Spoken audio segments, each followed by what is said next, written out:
현관 불이 켜져 있었다. 지우는 그 순간 발이 멈췄다. 분명히 나올 때 껐다. 항상 그랬다. 10년 넘게 그 집에 살면서 단 한 번도 불을 켜놓고 나간 적이 없었다. 그런데 문틈 아래로 빛이 새어나오고 있었다. 노란빛.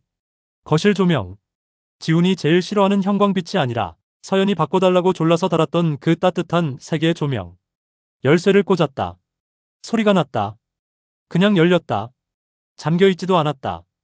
신발장 앞에 구두 한 켤레가 놓여 있었다. 남자 구두였다. 서연 것도 아니고 지훈 것도 아니었다. 짙은 갈색, 굽이 약간 달아있었고 사이즈가 컸다. 누군가 급하게 벗어놓은 것처럼 한쪽이 반쯤 뒤집혀 있었다. 지훈은 그걸 내려다보다가 고개를 들었다. 거실에는 아무도 없었다. 와인잔 2개가 탁자 위에 놓여 있었다. 한쪽은 반쯤 남아있고 다른 쪽은 거의 비워져 있었다. 지훈은 천천히 안으로 들어갔다. 발소리를 죽이려 한 게 아니었다. 그냥 자연스럽게 그렇게 됐다. 마치 몸이 먼저 뭔가를 알고 있는 것처럼. 복도 끝, 침실 문이 반쯤 열려 있었다. 샤워 소리가 들렸다. 욕실 쪽에서. 그리고 그 소리 아래로 낮게 깔린 목소리가 섞였다. 남자 목소리였다. 지훈의 귀가 먼저 그게 누군지 알아챘다. 머리는 아직 부정하고 있었다. 그는 침실 문을 끝까지 밀지 않았다. 그냥 그 틈 사이로 들여다봤다. 침대 위에 옷가지들이 흩어져 있었다. 서연의 블라우스, 바닥에 아무렇게나 떨어진 재킷, 넥타이 하나. 지훈은 그 넥타이를 알고 있었다. 줄무늬. 진한 네이비. 민석이 중요한 자리에 나갈 때마다 매는 것. 발이 더 이상 움직이지 않았다. 욕실 문이 열렸다. 서연이 수건을 두르고 나왔다. 그리고 뒤따라 민석이 나왔다. 서연이 먼저 지훈을 봤다. 비명도 없었다. 그냥 굳었다. 입이 열렸다가 닫혔다. 민석은 한 박자 늦게 시선을 따라갔다. 그의 얼굴에 스친 건 놀람이었지만 그게 채 0.5초가 되기 전에 뭔가 다른 표정이 깔렸다. 지훈은 그걸 나중에야 정확히 뭐라고 이름 붙일 수 있었다. 계산. 그게 계산이었다. 아무도 말하지 않았다. 지훈은 자기 심장이 어디쯤 있는지 느껴지지 않았다. 터지거나 무너지는 감각도 없었다. 그냥 세상이 아주 느리게 돌아가는 것 같았다. 탁자 위에 와인잔, 바닥에 넥타이, 반쯤 열린 커튼 사이로 보이는 가로등. 지훈은 그 모든 것들을 하나씩 눈에 담으면서 아무것도 이해하지 못하고 있었다. 아니, 정확하게는 이미 다 이해하고 있었는데 이해하기를 거부하고 있었다. 민석과는 13년 된 사이였다. 대학 때부터였다. 같이 과외 알바하다가 의기투합해서 중고차 사업 시작했고 처음엔 중고차 2대로 출발했다. 지훈이 발로 뛰고 민석이 자금 관리하는 구조였다. 회사가 커지면서 렌트카 부문을 붙이고 지금은 직원만 23이다. 그 과정에서 서연을 데려온 것도 민석이었다. 재무 쪽에 사람 필요하다고, 자기가 아는 후배라고, 성실하고 꼼꼼하다고. 지훈은 서연을 믿었다. 아니, 사랑했다. 3년 전부터 연인이었고 올해 안에 결혼 얘기를 꺼내려 했다. 그 침실에 서 있던 지훈은 지금 자기가 얼마나 오래 속아온 건지 가늠도 되지 않았다. 서연이 겨우 입을 열었다. 지훈아, 이건. 지훈은 아무 말도 하지 않았다. 그냥 돌아섰다. 다시 현관으로 걸어나갔다. 문을 닫았다. 세게 닫지도 않았다. 그냥 닫았다. 계단을 내려오면서 지훈은 처음으로 손이 떨린다는 걸 느꼈다. 주차장에 차를 세워두고 운전석에 앉아서 아무것도 하지 않았다. 엔진도 켜지 않았다.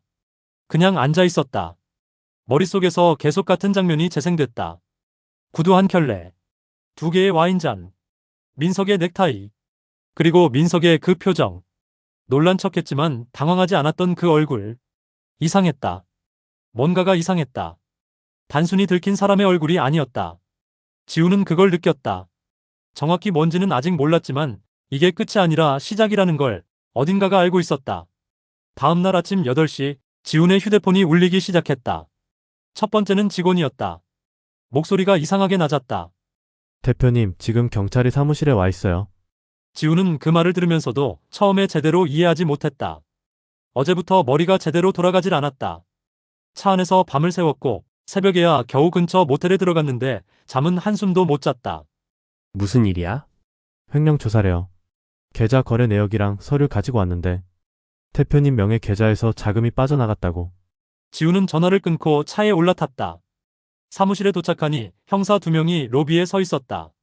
직원들이 멀리서 지켜보고 있었다. 아무도 말을 안 했지만 시선들이 다 같은 방향을 향하고 있었다. 형사 한 명이 지훈 쪽으로 걸어왔다. 박지훈 대표님 맞으시죠? 계좌 거래 관련해서 몇 가지 확인할 게 있습니다.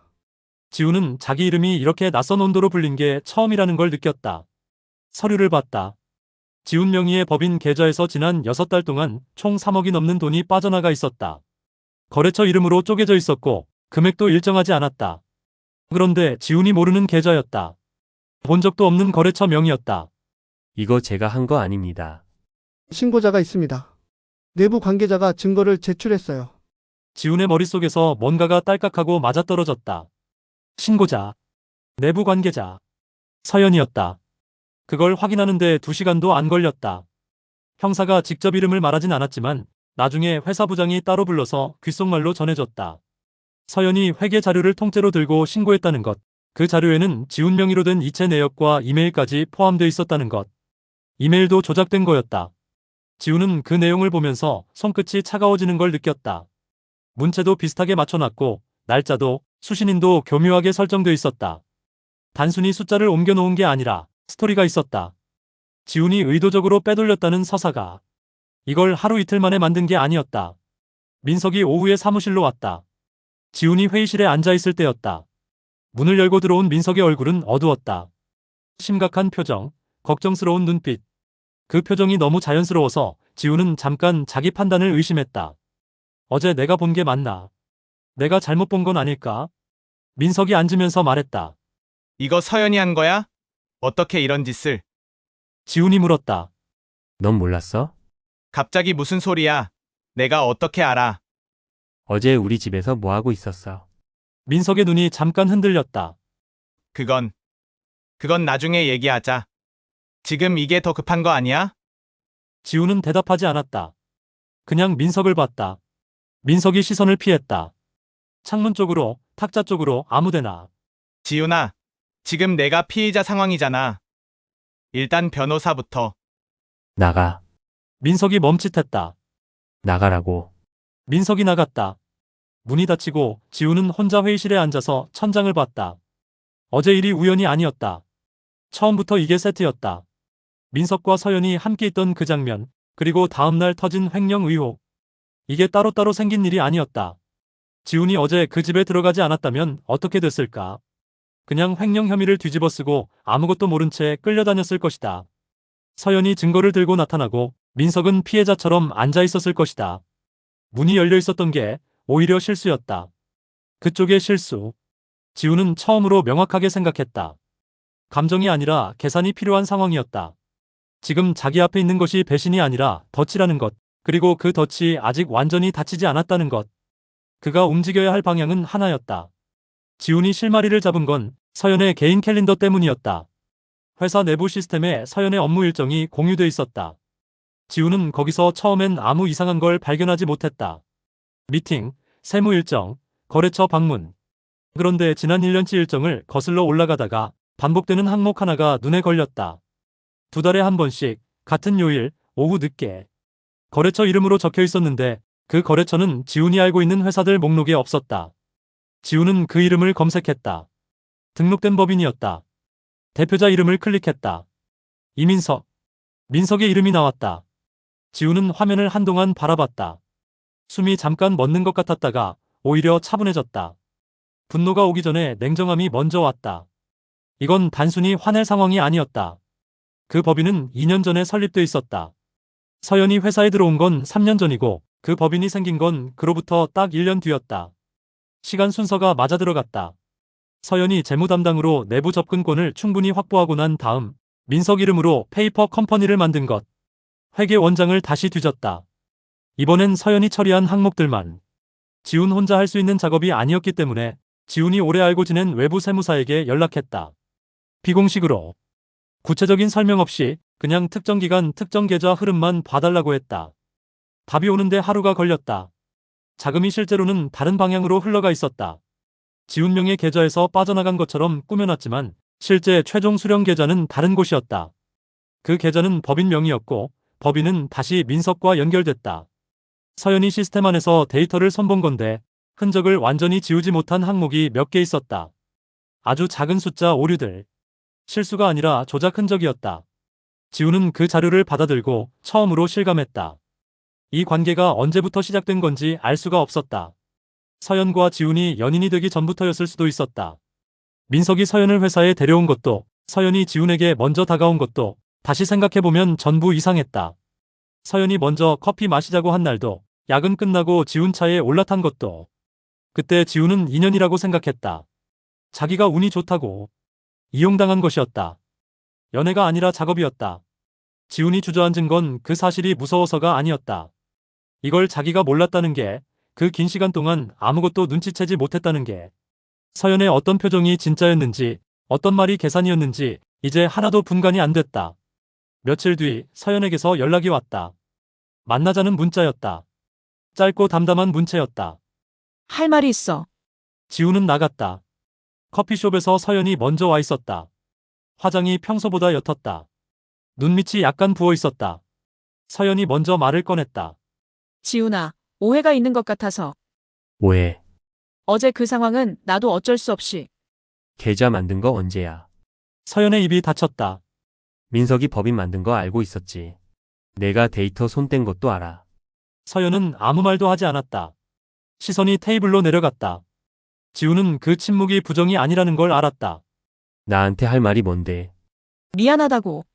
지우는 그 말을 듣고도 별다른 감정이 오지 않는다는 걸 알아챘다. 분노나 슬픔이 아니라 그냥 피로했다. 아주 먼 데서 바람 소리가 들리는 것처럼 전부 멀게 느껴졌다.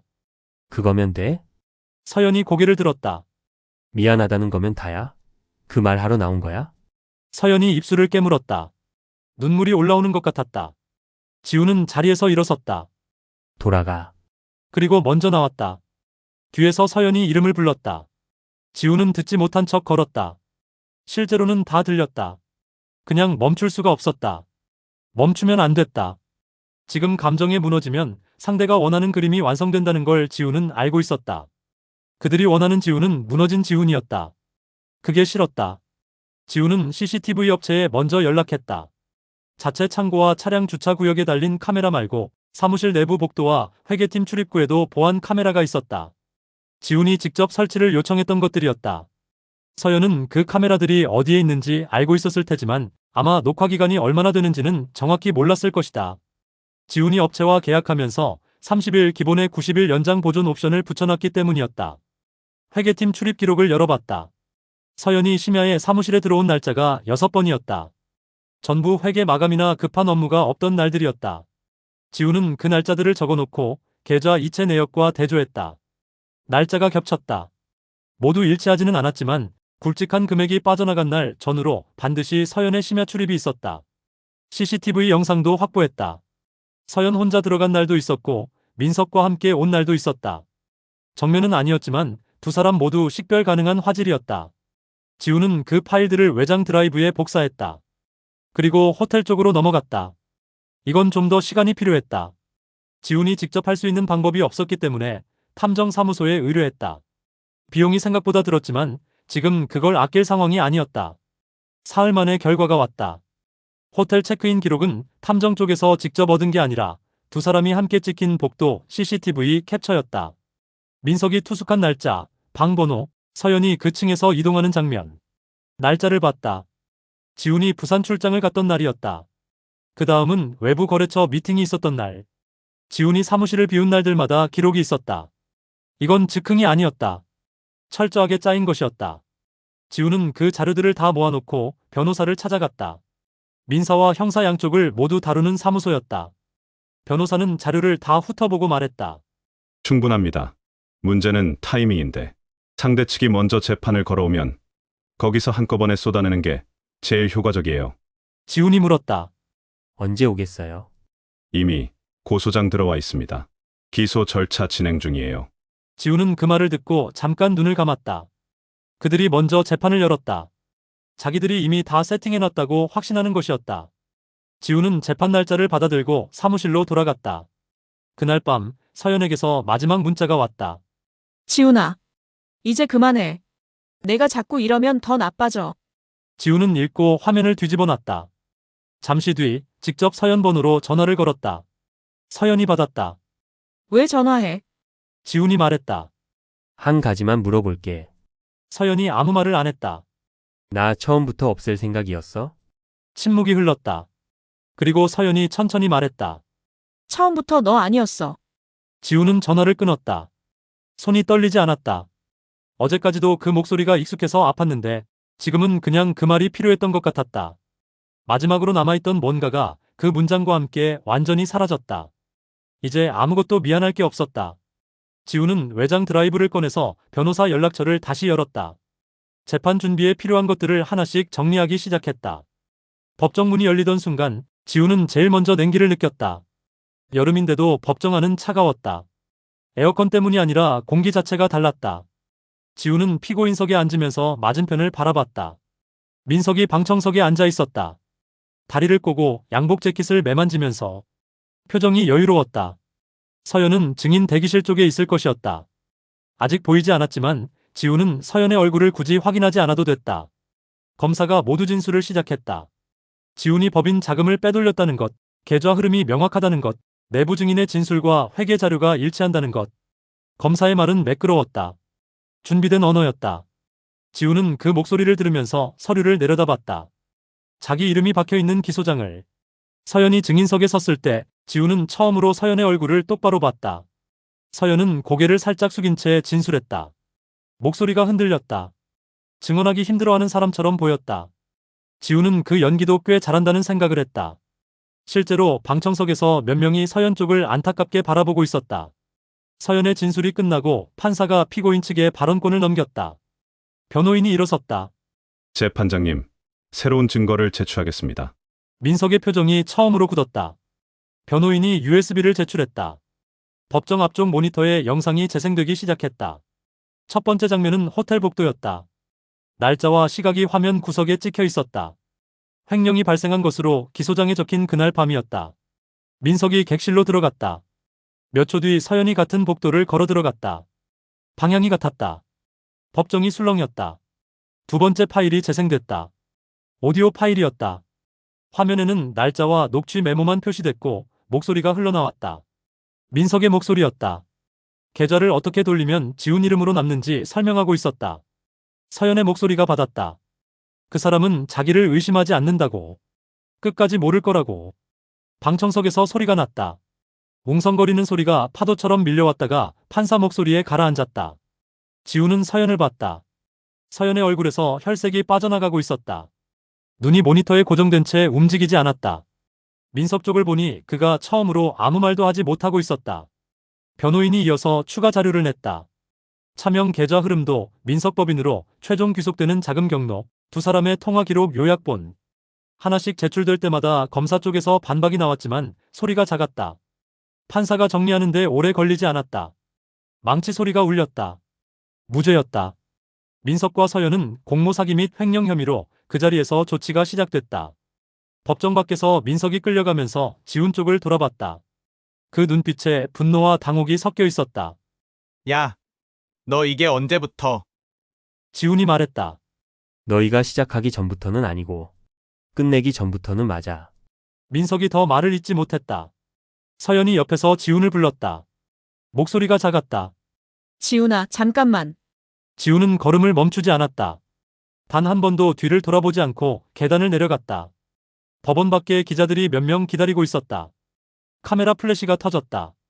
피해자로서 한 말씀 해주시겠어요? 지훈이 멈췄다. 피해자 아닙니다. 잠깐 정적이 흘렀다. 제가 끝낸 겁니다. 며칠이 지났다. 뉴스에 민석 회사가 전면 수사에 들어갔다는 속보가 떴다. 투자자들이 이탈하기 시작했고 법인 해산 절차가 개시됐다. 서연은 업계에서 완전히 이름이 지워졌다. 지훈은 그 뉴스를 보면서 아무 감정이 없다는 걸 알아챘다. 통쾌하지도 슬프지도 않았다. 그냥 정리된 것 같았다. 며칠 뒤 지훈은 오래 비워뒀던 사무실로 돌아갔다. 예전과 똑같은 자리였다. 창가 쪽 책상, 햇빛이 오전에 잠깐 드는 그 자리. 앉아보니 의자 높이도 그대로였다. 달라진 건 책상 위에 새 계약서가 놓여 있다는 것, 그리고 맞은편에 처음 보는 사람이 앉아 있다는 것이었다. 새 파트너였다. 지인의 소개로 연결된 사람이었다. 지훈은 서류를 훑으면서 말했다. 조건은 하나입니다. 상대가 물었다. 뭔데요? 지훈이 상대를 똑바로 봤다. 사람부터 봅니다. 숫자보다. 상대가 잠깐 생각하다가 고개를 끄덕였다. 창밖으로 빛이 들어왔다. 오전 햇살이 책상 모서리에 걸렸다가 바닥으로 떨어졌다. 지훈은 계약서 첫 장을 펼치면서 펜을 들었다. 손이 떨리지 않았다. 이번엔 혼자가 아니었다. 그리고 이번엔 시작부터 사람을 제대로 보기로 했다. 여러분이라면 이 상황에서 지훈처럼 모든 것을 혼자 준비하고 끝낼 수 있었을까요? 아니면 중간에 용서를 선택했을 것 같으신가요? 여러분의 생각을 댓글로 남겨주세요.